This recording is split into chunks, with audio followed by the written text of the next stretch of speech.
Mesdames, Messieurs, chers amis, je suis très heureux de vous souhaiter la bienvenue.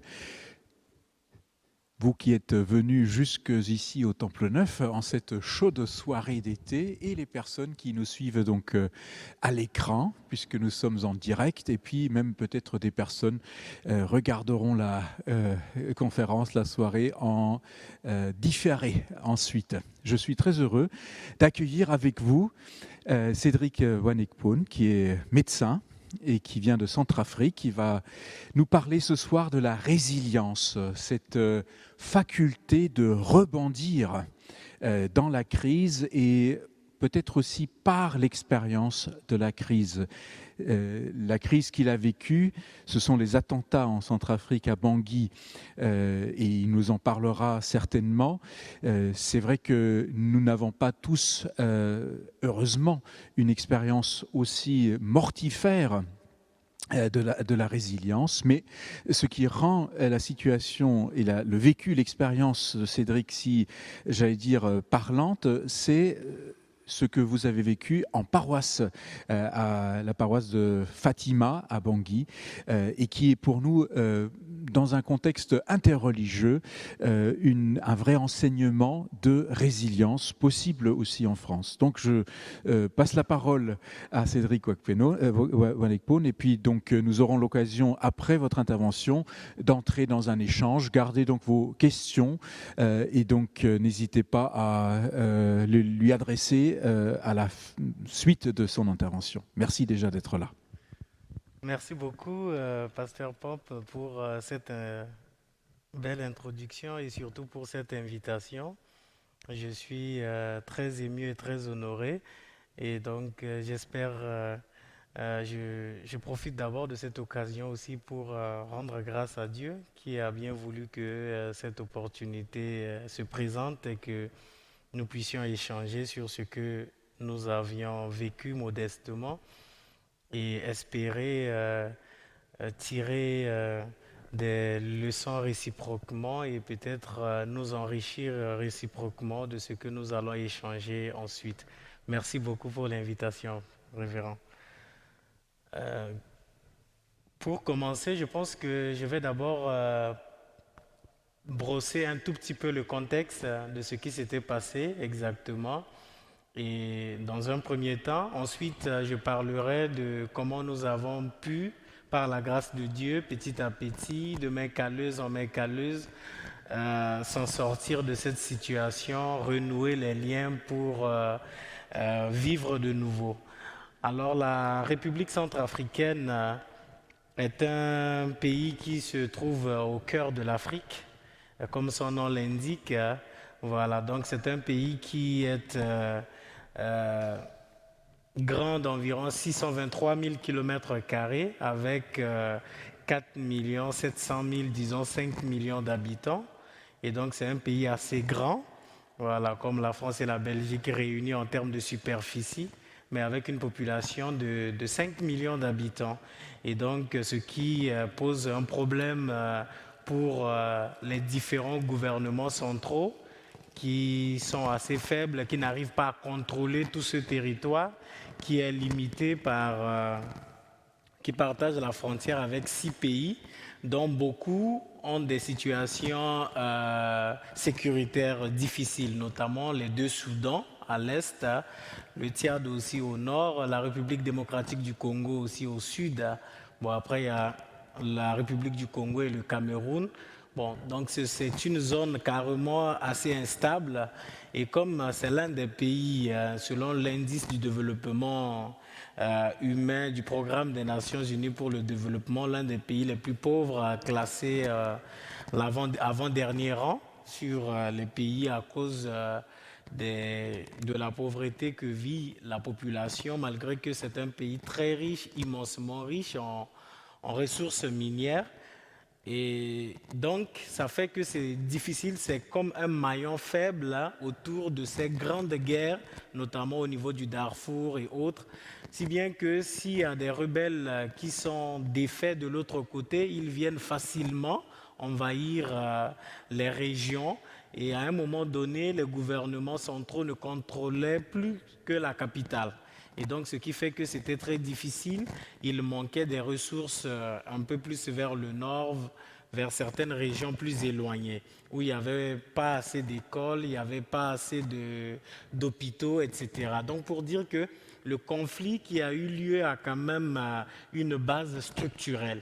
C'est quand même sur des questions réelles de gestion des ressources, de mauvaise gouvernance et voilà, d'incapacité des gouvernants à pouvoir redistribuer les richesses et à apporter la sécurité à certaines parties de la population.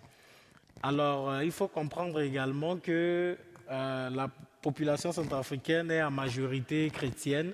C'est une population qui est composée de 80% en moyenne de chrétiens et de 5 à 10% de musulmans et de 5% d'animistes en général. À partir, la plupart des populations, surtout d'origine musulmane, viennent des pays voisins comme le Soudan ou le Tchad, et surtout à l'époque où il y avait également beaucoup de guerres de l'autre côté. Donc certains ont été hospitalisés et puis sont devenus fils du pays, mais on vivait entièrement en symbiose. Donc une grande partie est venue pendant ces troubles-là comme des réfugiés. Mais initialement, la population également, il y a des musulmans qui étaient là dès le début et des chrétiens. Et on vivait ensemble. Fatima se trouve à Bangui, dans la capitale, mais c'est dans la région, c'est dans un secteur où se trouve le plus grand quartier musulman du pays. Et chrétiens et musulmans, catholiques, protestants vivaient en symbiose, en harmonie.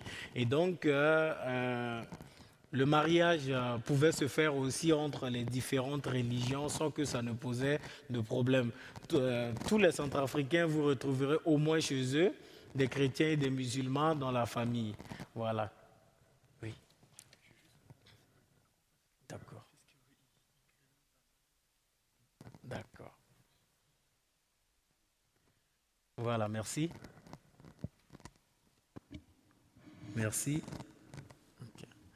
Voilà, donc, ce qui fait que le mariage, la communion était vraiment présente entre les deux communautés, jusqu'à ce que la guerre a éclaté en 2012. À partir de 2012, il y a une rébellion qui est venue du nord sur la base des revendications que je vous ai expliquées tout à l'heure, à savoir le manque d'infrastructures de base dans les régions du nord, en particulier un peu de l'est aussi.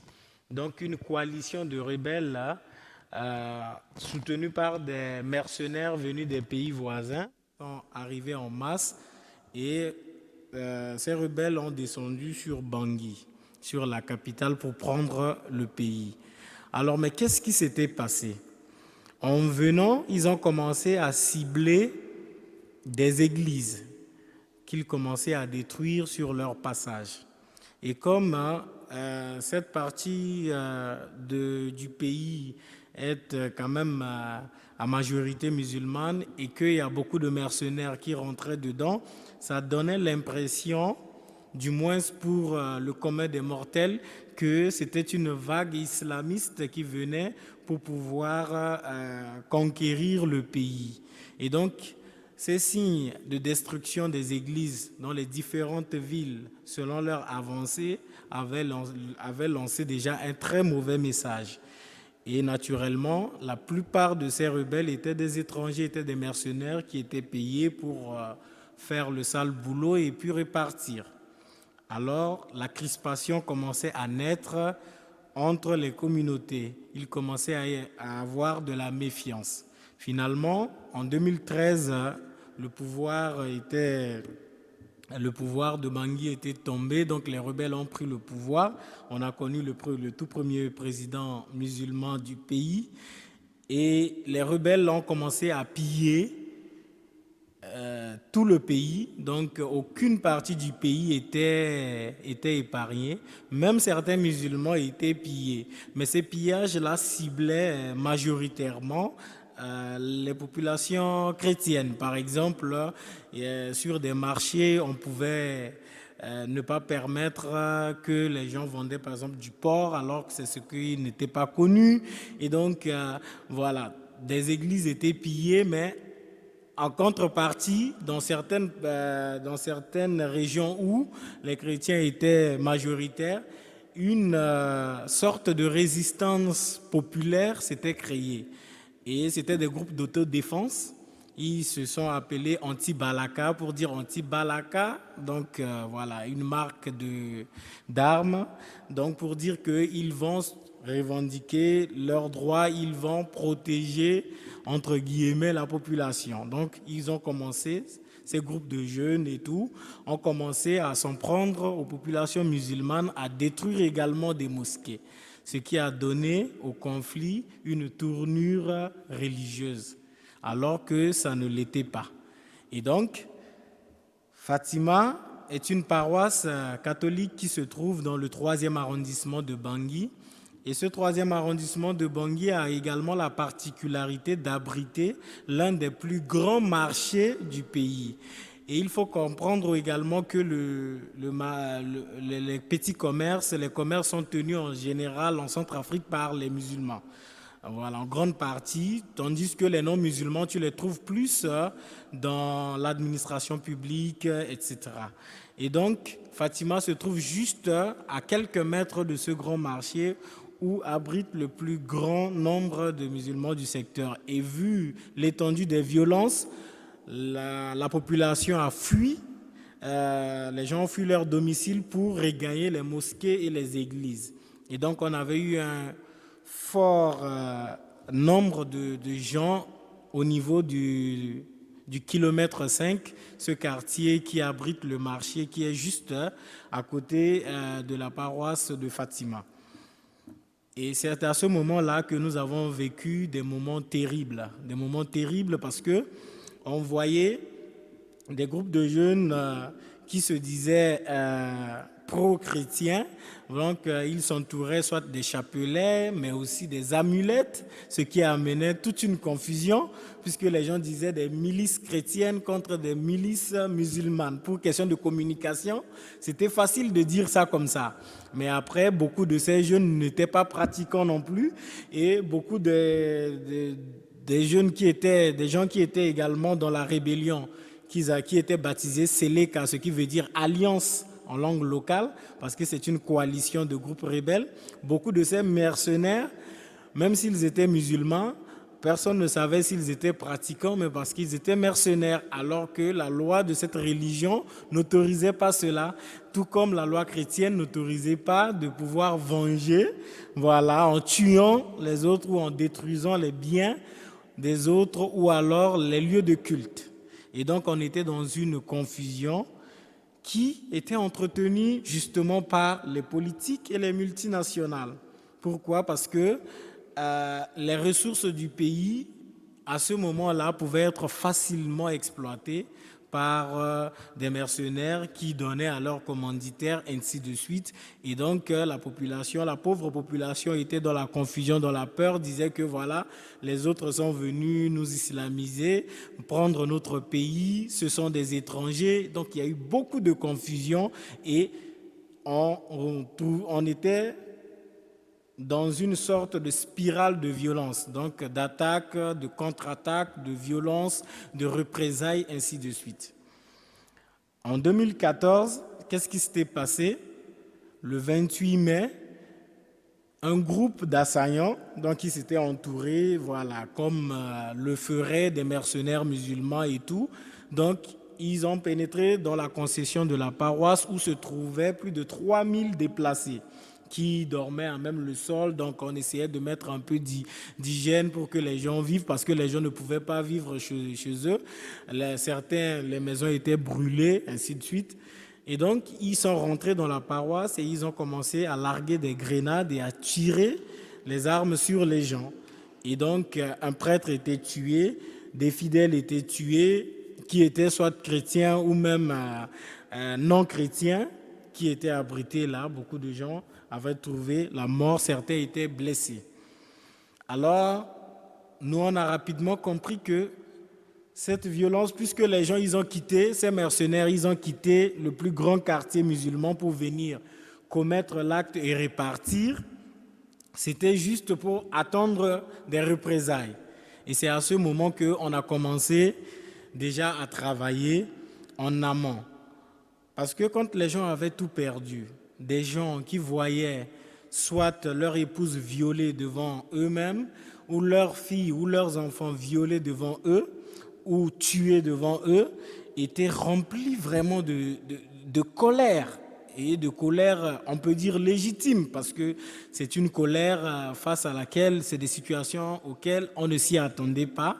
Et malheureusement, le pays ne compte pas pas plus de 5 psychologues à ce moment-là. Donc c'était difficile de pouvoir écouter les gens, de pouvoir consoler les gens. Et il y a eu des opérations internationales qui avaient été déclenchées pour venir au secours parce qu'on disait que le pays était au bord de génocide. Seulement que dans ces interventions, ce qui manquait, c'était des psychologues. On aurait pu envoyer, ça pouvait aider à un moment donné. Alors, c'est les prêtres, les pasteurs, les imams qui se retrouvaient à faire le travail des psychologues, avec les chrétiens ou les fidèles musulmans qui se rassemblent pour pouvoir écouter les gens, pour pouvoir chercher des voies et moyens pour désarmer les esprits et les cœurs. Et donc, quand on a vu cette montée de violence, de colère, on se disait que ça, c'était un terrain tout fait pour qu'il y ait des représailles et pour qu'il y ait violence sur violence. Donc, au niveau de la paroisse de Fatima, le mouvement paroissial des jeunes, on a essayé de mettre en place des groupes d'écoute.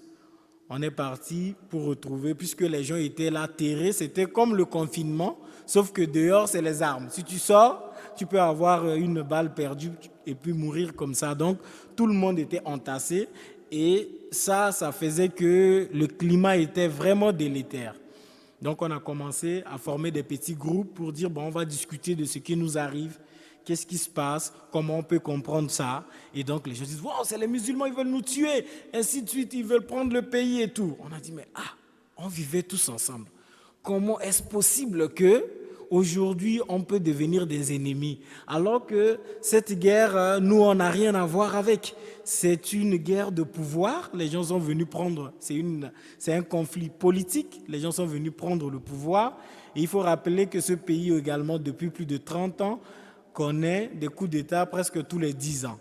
Donc, un groupe de rebelles vient chasser un pouvoir, un régime en place, un autre président prend le pouvoir et 10 ans encore, ça remonte, ça recommence, ça recommence. Et donc pour les gens, bon, les rebelles étaient venus peut-être prendre le pouvoir, c'est un mal peut-être, c'est un moindre mal, mais ils n'allaient pas toucher aux populations.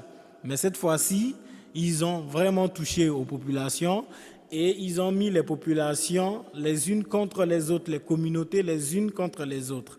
Et donc ce travail d'écoute, on a essuyé des revers parce que des gens nous ont insultés, ils nous ont chassés, ils disent qu'ils n'avaient pas besoin de nous écouter. Mais petit à petit, comme ils étaient là, il n'y avait rien à faire, il fallait créer des activités.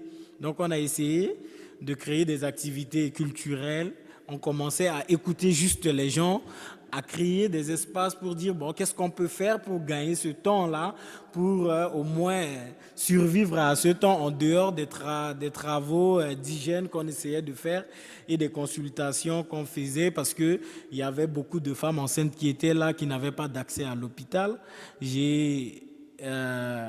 Avec l'équipe sur place, j'ai dû accoucher plus de 30 femmes à même le sol avec juste un paire de gants, une lame rasoir pour couper les cordons ombilicaux. C'était horrible.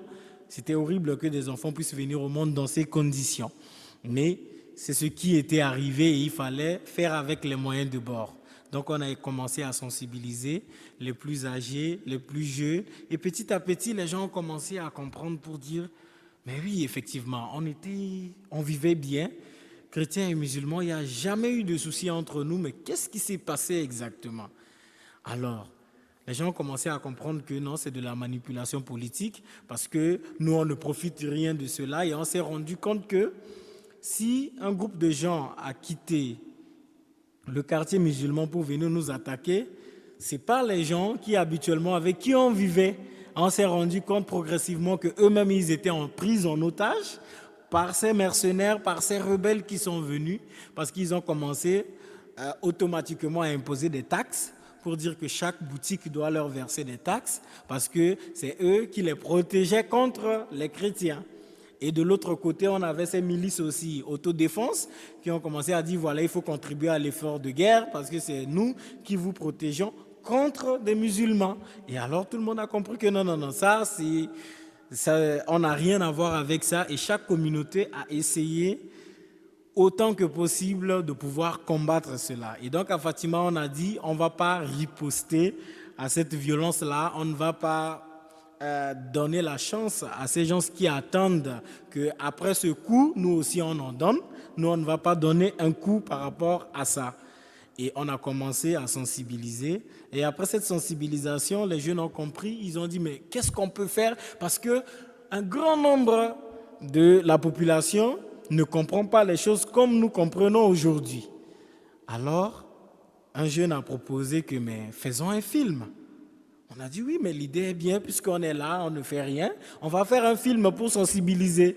Et moi, à cette période-là, je venais à peine de finir mes études médicales, donc j'attendais la soutenance. Mais à cause de la guerre, donc j'ai fini en 2013, mais je soutiendrai mon doctorat en médecine qu'en 2015, parce que l'université ne fonctionnait pas, il n'y avait pas possibilité de pouvoir soutenir.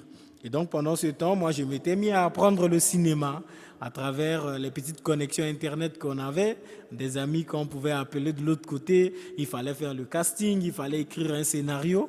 Un groupe de jeunes a écrit un scénario très très édifiant.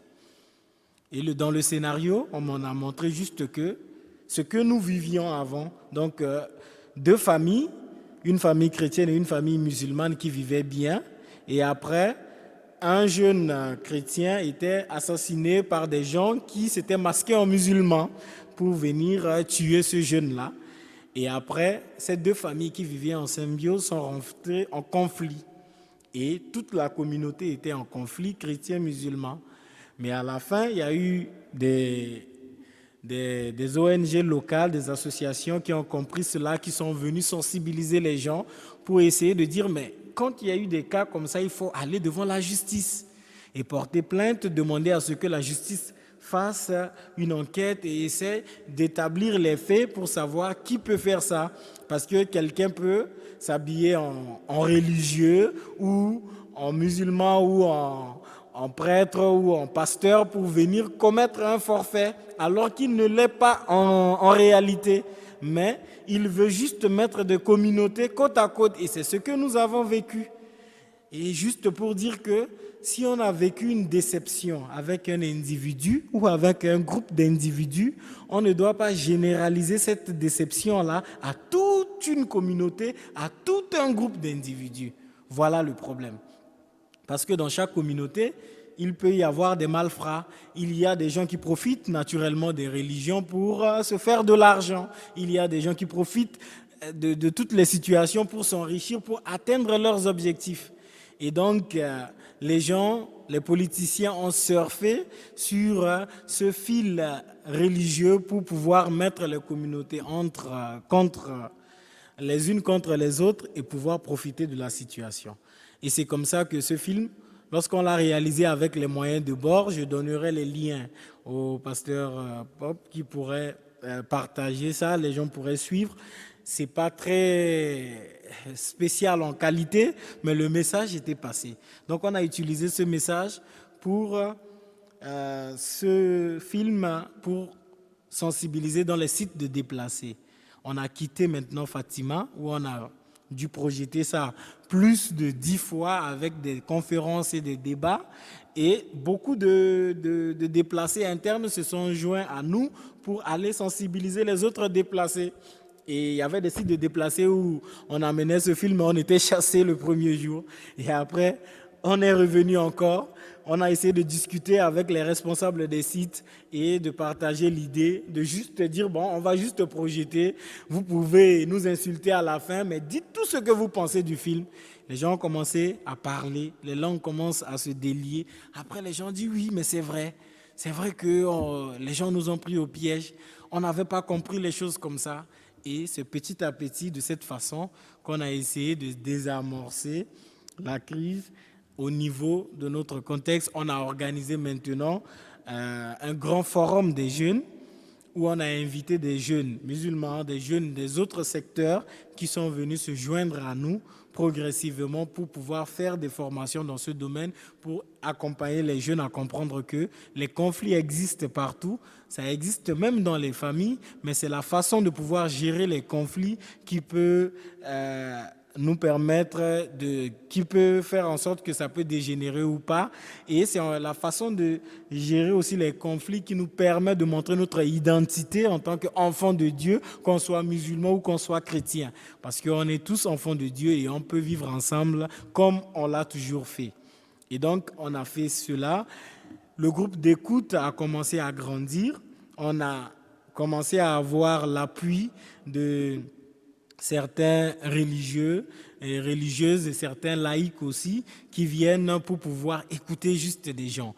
Et c'est comme ça que le mouvement aussi, le socle ici à Strasbourg avec le mouvement international de la réconciliation sont venus aussi. Ils ont suivi ce que nous faisions, ils ont envoyé des experts qui sont partis accompagner l'équipe dans le cadre de l'écoute. Et on a commencé à écouter jusqu'à aujourd'hui. Tous les vendredis, il y a des bénévoles qui sont là et qui écoutent les gens. Et au moins 30 personnes passent par semaine pour être écoutées parce que des gens, après ces attaques, beaucoup vivent encore avec des cauchemars. Beaucoup ont encore des blessures psychologiques à dépasser. Et donc, c'est un travail qu'on a essayé de faire jusqu'à ce niveau. Seulement qu'en 2018, le 1er mai, on avait une grande cérémonie en paroisse à Fatima. C'était comme c'est la fête du travail. Nous, on fête aussi Joseph le travailleur. Donc, il y a une fraternité qu'on appelle Saint-Joseph où il y a beaucoup de membres dans tout le diocèse, donc dans toute la capitale, qui venaient pour des promesses, pour des engagements. Et cette fête-là était à Fatima. Et pendant cette fête, en pleine messe, un autre groupe est venu encore du même quartier, du même secteur, pour cette fois-ci tirer en pleine messe où un concélébrant a été tué, où beaucoup de chrétiens ont été blessés, des fidèles ont été blessés et il y a eu beaucoup de morts. À ce moment, c'était terrible. Et moi, j'avais perdu mon oncle ce jour-là, qui était là, et j'ai perdu également le fils à ma cousine et son mari. Au fait, ma cousine a perdu son père qui est mon oncle, son fils et son mari dans le même drame. Et c'était terrible. Les jeunes ont pris le corps du prêtre tué, ils ont marché pour aller vers les autorités pour dire protégez-nous. Et donc, suite à cela, il y a eu dans d'autres quartiers, il y a eu des violences, des mosquées qui avaient été reconstruites, ont été détruites encore à nouveau. Mais après, les forces de l'ordre ont empêché les jeunes d'amener le corps plus loin avec des gaz lacrymogènes et autres.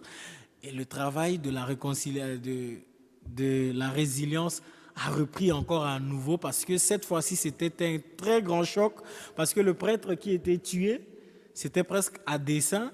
Parce que c'était un prêtre qui habitait aussi dans le secteur, il est dans une autre paroisse, mais il est venu concélébrer cette messe-là. Mais c'est un prêtre très connu qui a beaucoup travaillé pour la résilience. Parce qu'à un moment donné, la communauté musulmane qui était là, prise au piège aussi par les milices qui tournaient autour, n'avait pas la possibilité d'aller enterrer des morts.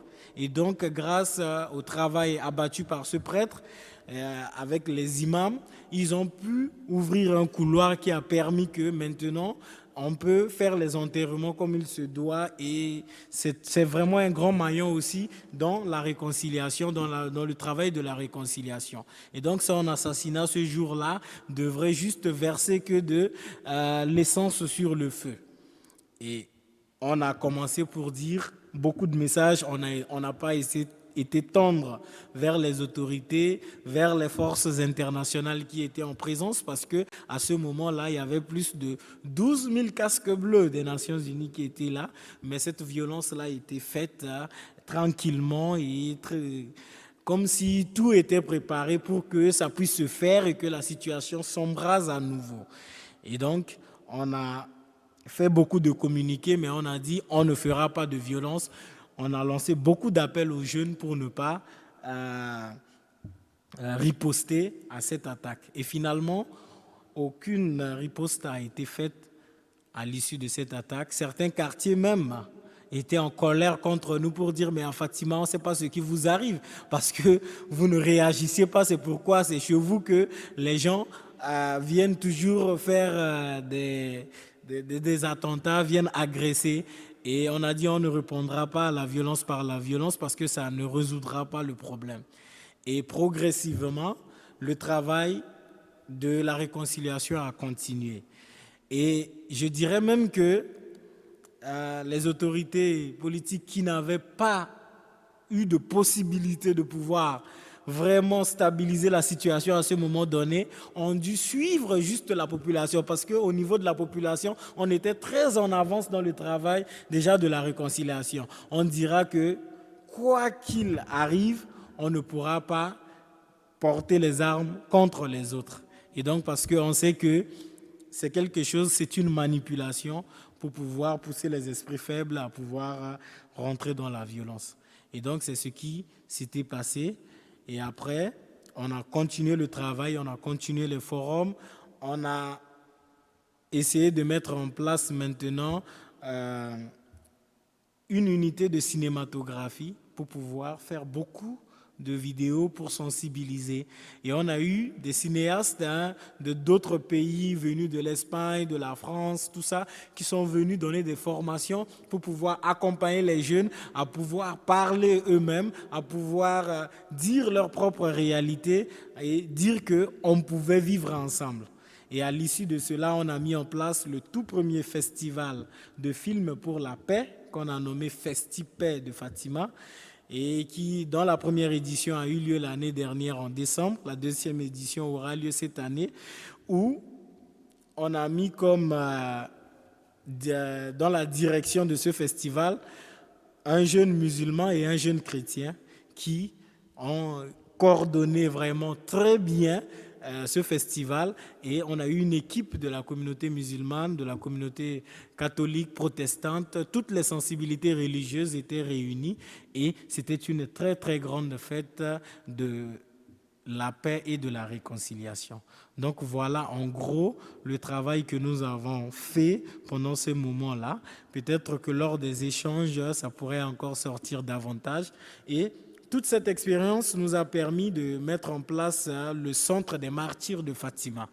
On n'a pas voulu mettre une connotation religieuse pour dire le nom de la paroisse Notre-Dame de Fatima ou tout, parce qu'on sait que dans ces martyrs-là, il y a des martyrs chrétiens, catholiques, protestants, musulmans, il y a des animistes qui ont été dedans. Donc, on a mis en place ce centre des martyrs de Fatima qui continue ce travail d'accompagnement psychologique, d'écoute, qui continue ce travail de cinématographie, où il y a une bibliothèque pour les jeunes, pour aider à ce qu'ils puissent trouver des ressources en termes de documents sur la réconciliation, mais des documents aussi pour aller à l'école.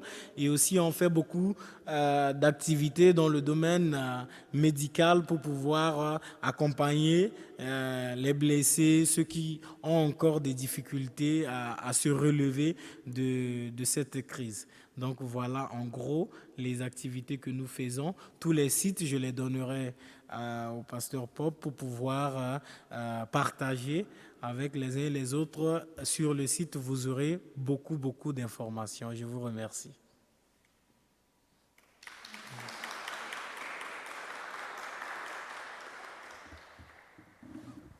Merci beaucoup déjà Cédric pour cette présentation très impressionnante. Alors moi j'ai des questions aussi, mais je pense qu'on va peut-être faire tourner le micro. J'ai ici de quoi désinfecter l'appareil. Donc, si vous souhaitez déjà vous exprimer, je viens vous voir et je vous donne le micro. Est-ce que quelqu'un souhaite commencer ?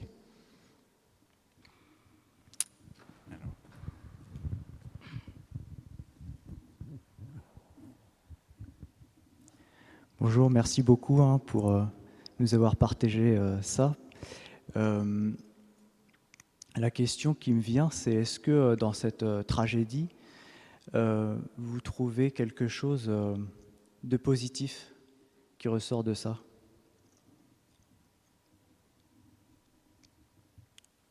On répond automatiquement? D'accord. Oui. Merci beaucoup. C'est une question très, très profonde, hein. Oui, dans cette tragédie, il y a quelque chose de très positif qui est sorti dedans. Cette tragédie nous a montré nos limites, nous a montré nos limites, nous a montré nos faiblesses et nous a fait comprendre que on n'était pas aussi différents des autres hommes. Quand on voyait les conflits ailleurs et tout, parfois on a tendance à dire que bon, ces gens-là, ils sont de quel siècle, ils sont de quelle période et tout ça. Mais en passant par cette tragédie, on a compris que tant qu'on n'est pas passé dans ce tunnel, on ne peut pas savoir quelle obscurité il y a. Et ça nous a donné une grande force de pouvoir dire que rien n'est certain, mais que la réconciliation, que le vivre ensemble, ce n'est pas quelque chose d'acquis. C'est quelque chose qu'il faut travailler tous les jours, chaque jour que Dieu fait. Et de cela, nous avons pu mettre en place une vision sociale au niveau de la paroisse avec 10 axes. Je crois sur les sites, vous trouverez les 10 axes pour dire que ce travail-là doit continuer. Et ce travail-là, si on n'est pas préparé en amont, on ne peut pas réagir autrement que les autres. Donc voilà, je pense que c'est ce que nous avons retenu de positif dans cette expérience, dans cette tragédie.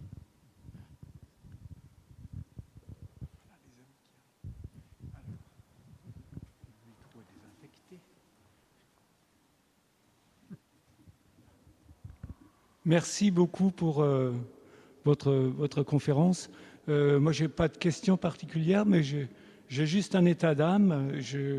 Je voudrais savoir comment vous percevez notre très faible participation. Ici, nous sommes à Strasbourg, c'est la capitale de l'Europe, et on n'est pas foutu de réunir plus de 10 personnes pour écouter quelque chose d'aussi passionnant et d'aussi important que ce que vous nous apportez. Et je pense que c'est à nous de réagir.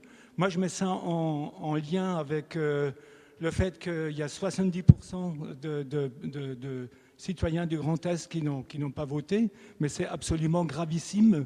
Et je pense que nous, le petit nombre qu'on est, on a quand même intérêt à se remuer et à nous intéresser à ce qui se passe ailleurs.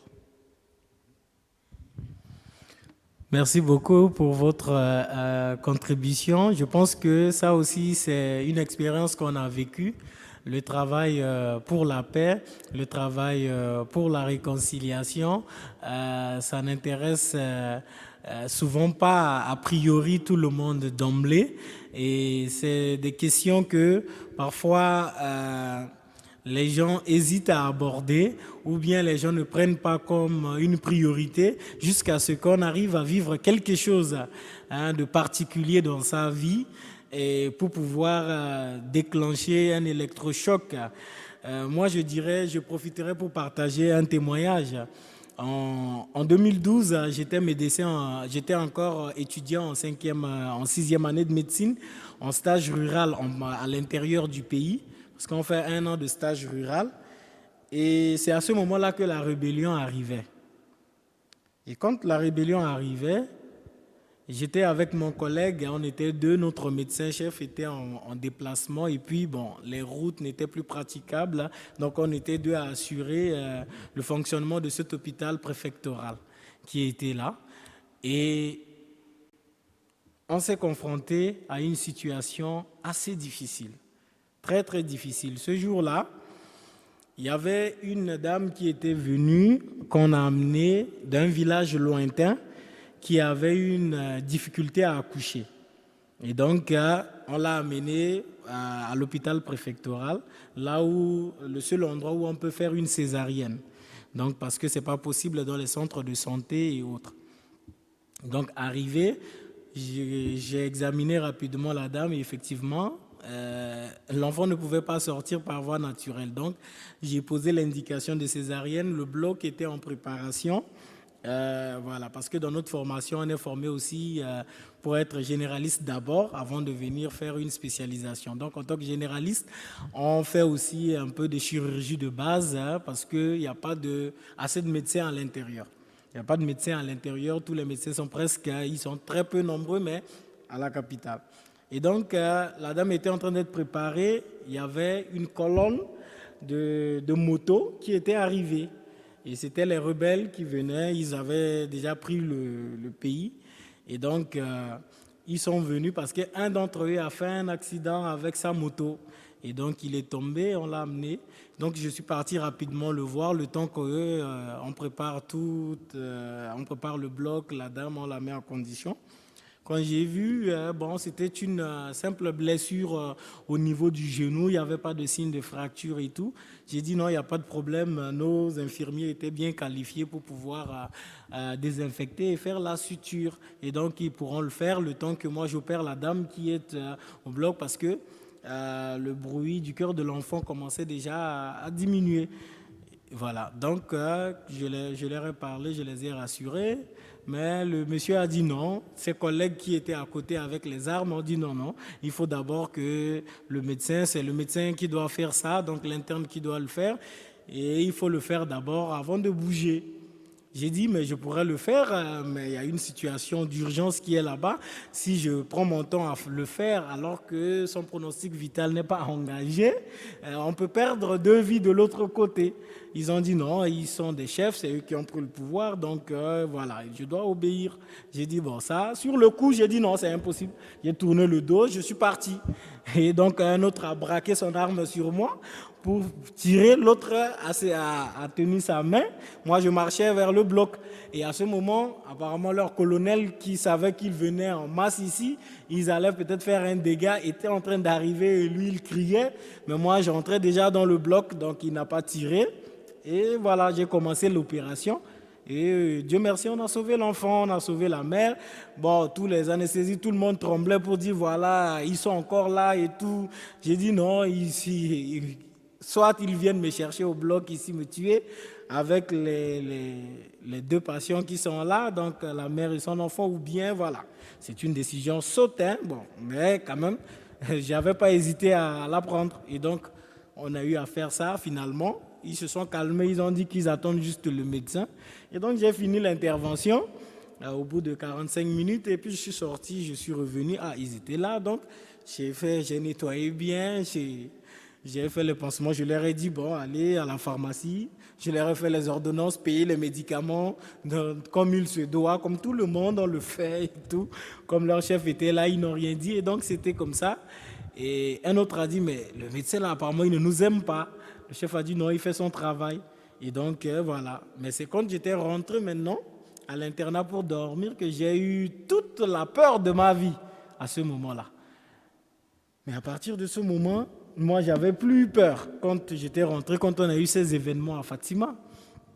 Parfois, en pleine nuit, même quand j'étais moi-même déplacé sur un site interne de déplacé, mais quand la situation s'était améliorée un peu, on a regagné la maison qui n'était pas très loin de la paroisse, mais il y avait d'autres personnes dont les maisons étaient brûlées et tout qui était à l'intérieur.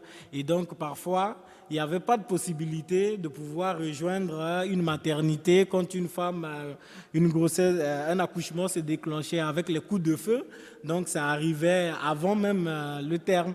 Donc on m'appelait, je sortais Et parfois, il y a ces gardes d'autodéfense qui étaient là dans tous les coins. Ils criaient parfois pour dire, mais c'est qui? Donc, ils tiraient en l'air pour demander c'est qui. Donc, je dis, bon, c'est le médecin. Après, il dit, ah bon? Donc, je marchais à ce moment-là de sécurité, mais ce que j'avais vécu avant, en quelque sorte, m'avait préparé à vivre ces moments-là. Et donc, je me suis dit que tant qu'on n'a pas vécu un vrai électrochoc, parfois, on n'est pas touché par les questions sur la paix, sur la réconciliation. Désolé d'être long. C'est très bien. Est-ce que quelqu'un d'autre souhaite poser la question? Ali. Oui, merci beaucoup. Mais ceux qui habitaient dans le même quartier, qui se connaissaient bien et tout, est-ce que malgré tout, ils sont rentrés en conflit parce qu'ils vivaient ensemble, ils partageaient la vie ensemble, et d'un seul coup, c'est presque pas possible, c'est presque pas croyable. Est-ce qu'il y a une explication à ça, ou est-ce que c'est simplement la peur ou... Tout à fait. C'est une très bonne question. Je pense que ceux qui vivaient ensemble, une partie était rentrée en conflit. D'abord, pourquoi? Parce que ça, c'était quelque chose aussi d'important à souligner. Quand les rebelles arrivaient, ils pillaient, comme je le disais, en ciblant par exemple les non-musulmans au départ, et ils amenaient tout ce qu'ils pillaient là chez des musulmans. Et après, au début, ça a fait choquer tout le monde, quoi, pour dire, mais on était ensemble, on a toujours vécu ensemble, mais comment on vient me piller, on met chez toi et tout, et voilà, comme si tu acceptais la chose. Mais après, on a compris que, voilà, ceux-là, ils vivaient aussi sous des menaces. Ils vivaient sous des menaces, sous des gens qui étaient armés. Par exemple, une des choses qui était un peu reprochée aux imams, mais à tort au début, était que ces gens-là, les vendredis, ils allaient à la prière avec les armes, avec leur tout. On dit, mais pourquoi vous ne les chassez pas? Et les imams disaient, mais nous, on a quelle force pour pouvoir les chasser? Au début, c'était comme ça. Et donc, du coup, les gens, pour rentrer déjà en conflit, disaient, ah, parce qu'on se connaissait un peu tous, les gens se connaissent qui est né ici, qui a grandi ici, qui est venu ici et qui a pris la nationalité après et qui est devenu citoyen, qui a fait des enfants ici et tout. On a dit, mais donc tout le temps que vous étiez ici, vous n'avez peut-être pas changé, vous êtes toujours en connexion avec les gens qui sont venus de votre pays d'origine. Donc c'était ça qui amenait vraiment la confusion. Mais en fin de compte, avec le temps, on s'est rendu compte que tous ces gens-là étaient sous des pressions, ils étaient comme pris en otage. Et ils sont rentrés ensemble parce que finalement, des mosquées ont été détruites, des églises ont été détruites, vice-versa, là où les gens sont majoritaires. Et après, progressivement, on s'est rendu compte que les gens se fréquentaient encore. Parce que dans une famille où on a des musulmans et on a des chrétiens, les musulmans étaient, à un moment donné, tous s'étaient regroupés au kilomètre 5. Les autres vivaient de l'autre côté, mais ils avaient des enfants, ils avaient des parents de part et d'autre. Et donc la communication passait. Et à travers les gens qui étaient dans chacune des communautés, ils essayaient de dire que non, voilà, c'est pas ça, la réalité c'est ça. Nous, on est sous la pression, mais on ne peut pas se plaindre actuellement parce qu'ils sont armés et tout. Ils disent que si nous, il y a un climat de peur et de rumeurs qui était vraiment très développé. Ils disaient que voilà, si nous on part, les chrétiens vont venir vous tuer tous ici.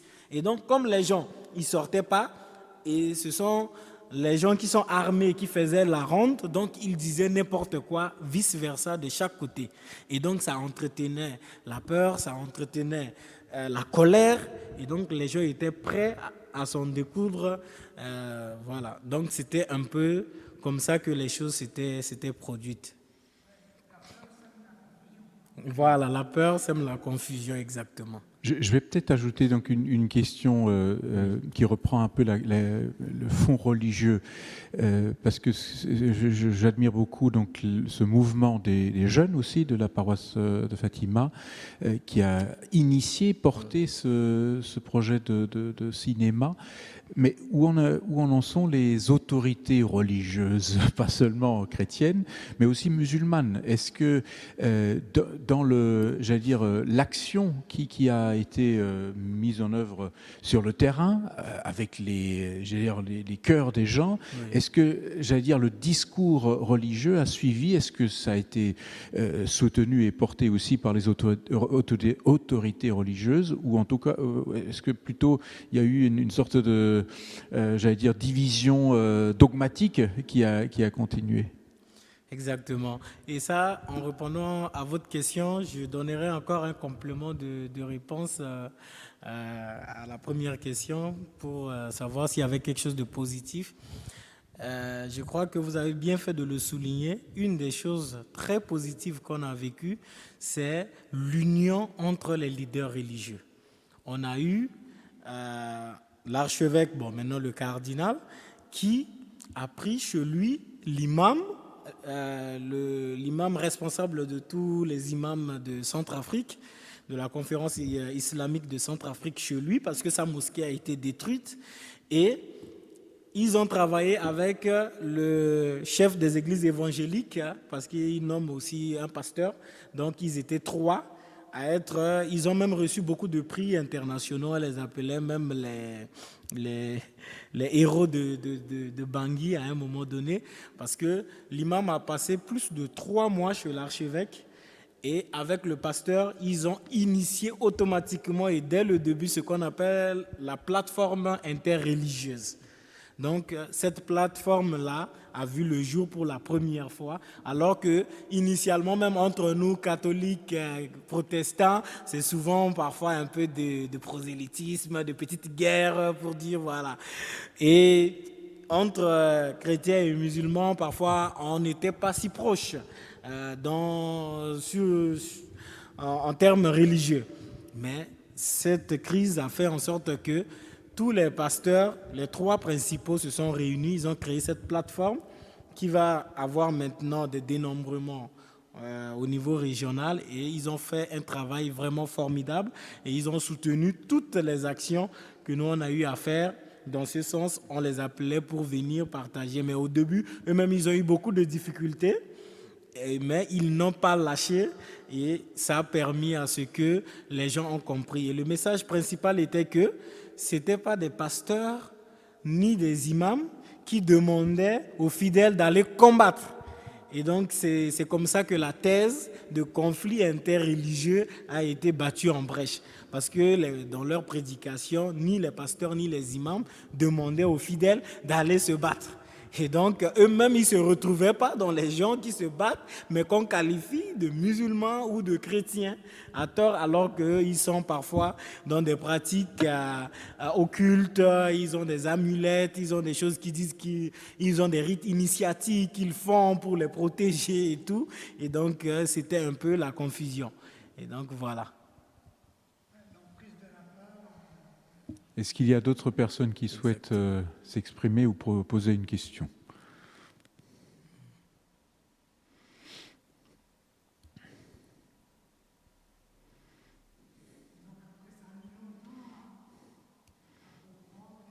Alors Ali, peut-être prends le micro si tu veux. Après, dans les 2 communautés, ça a mis longtemps à se réconcilier ou est-ce qu'ils se sont quand même rendus compte que la peur avait tout déformé, qu'il y avait tout un tas de choses et qu'ils vivaient tellement bien ensemble qu'il y a quelque chose d'incompréhensible, quoi. Oui. Effectivement, ça a pris du temps. Ça a pris du temps pour beaucoup parce que ça dépendait aussi également de ce que chacun a subi. Et donc, puisque le pardon est un élan du cœur, et ça a pris beaucoup de temps pour certains. Pour d'autres, ils ont commencé, comme les jeunes de la paroisse. L'équipe qui a travaillé a été très soudée et on communiquait avec les jeunes musulmans déjà. Lorsqu'on a compris que il y a des rumeurs, il y a de la manipulation. On commençait à s'entraider pour dire, quand il y a des informations de notre côté, ici on essaie de vérifier de l'autre côté là-bas pour voir est-ce que c'est vrai ou est-ce que c'est faux, et on dément les rumeurs automatiquement. Parce que vous pouvez vous retrouver juste comme ça, les gens crient qu'ils sont en train de venir. Et tout le monde fuit. Et parfois, des voleurs en profitent pour venir piller les maisons et partir. Donc, c'était ces jeux-là à tout moment. Donc, tout le monde était dans la peur. Tu ne savais pas ce qui pouvait arriver à un moment donné. Et il suffit d'être au mauvais moment, au mauvais endroit. C'était fini pour toi. Tu peux avoir une balle perdue et tout. Ou bien, quelqu'un qui n'en pouvait plus, sortait peut-être pour faire des courses. Il peut tomber entre les mains des milices. Ils peuvent le tuer et puis on voit le corps qui est jeté ici et ça provoque des réactions, et donc c'était quand même violent, et donc ça a pris du temps pour beaucoup de pouvoir revenir. Et à chaque fois, lorsque tout semble revenir normal, il y a un grand événement qui se produit, comme les 2 attentats qu'on a vécus.